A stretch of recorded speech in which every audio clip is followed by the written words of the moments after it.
Today, we're diving into one of the most mysterious reincarnation cases ever recorded in Turkey. His name was Ahmet Delibalta. As a young boy, he spoke of a past life with details no one could have possibly taught him. What's more, his claims matched, word for word, a long-talked-about tragedy in his village. Could this be undeniable proof of reincarnation? Or just an unbelievable coincidence? Ahmet Delibalta was a well-known, wealthy, and influential businessman in Adana in the early 1960s. He was the owner of the famous nightclub called Havas. He was married and had 3 children. However, his mistress Fiheim was also about 7 months pregnant. In early 1962, after the headliner of his nightclub decided to leave the stage, he decided to bring in Reincarnation, who was working in Istanbul at the time. He flew to Istanbul in his private plane and, together with Reincarnation, set off to return to Adana. On March 8, 1962, the TCKOP-registered Fokker F-27 passenger aircraft crashed into the Medici's area of the Taurus Mountains. 11 people died in the accident. Ahmet Delibalta's body was found frozen, some distance away from where the plane had crashed. This detail would later become the starting point of a strange incident. Only 5 days after the crash, on March 13, 1962, in Adana, a son was born to Yusuf and Latif Kilik. They named him Erkan. The Kilik family had no connection whatsoever to the Delibalta family. When Erkan turned 4 years old, he began to say strange things to his parents. He told his mother, "You are not my real mother, I am Ahmet Delibalta."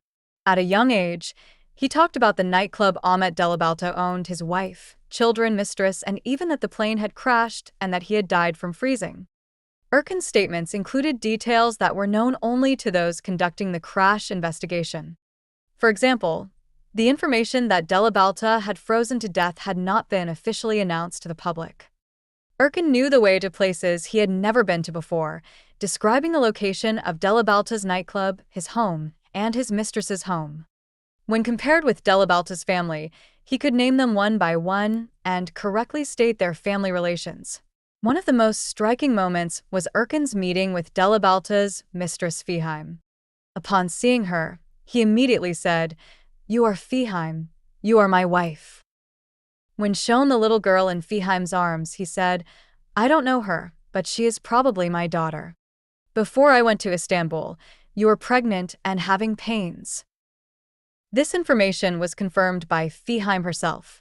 Erkan also remembered other small details from Delibalta's past.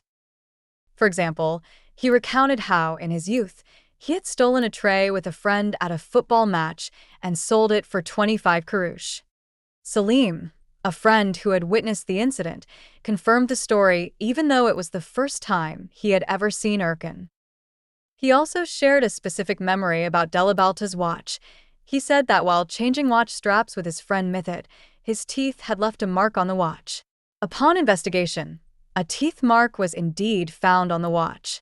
This extraordinary story later attracted international attention. Dr. Ian Stevenson from the University of Virginia, known for his research on reincarnation, included this case in his studies. Stevenson had examined more than 2,500 child cases worldwide, and among them was the Ahmet Delibalta, Erkan Kilik incident.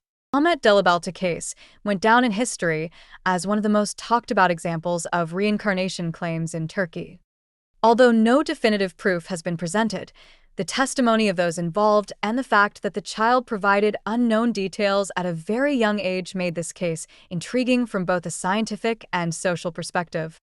Some believe it is strong evidence of the transmigration of the soul, while others argue it can be explained by exaggerated accounts and coincidences. However, even after decades, the story of Ahmet Delibalta continues to be discussed.